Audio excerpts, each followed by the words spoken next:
मेरी ज़ात उर्दू मज़मून।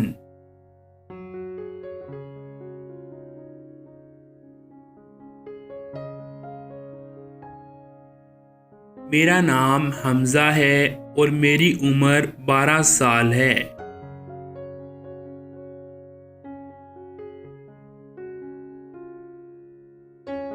मैं बल्दिया कॉलोनी में रहता हूँ।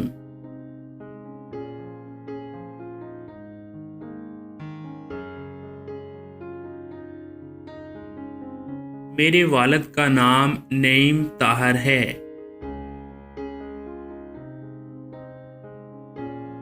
मेरे 2 भाई और 1 बहन है।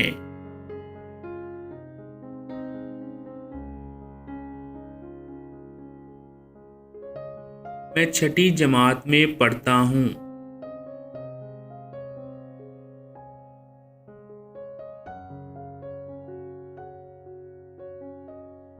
मेरे स्कूल का नाम मॉडल एलिमेंट्री स्कूल है।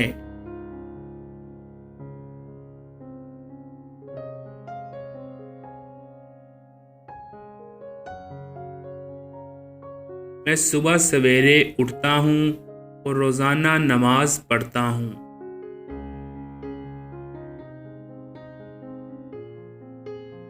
मैं एक बहुत मेहनती तालिब इल्म हूँ।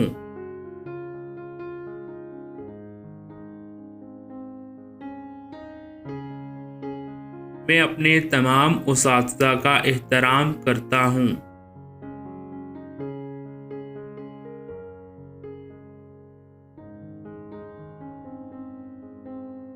मैं हमेशा साफ सुथरे कपड़े पहन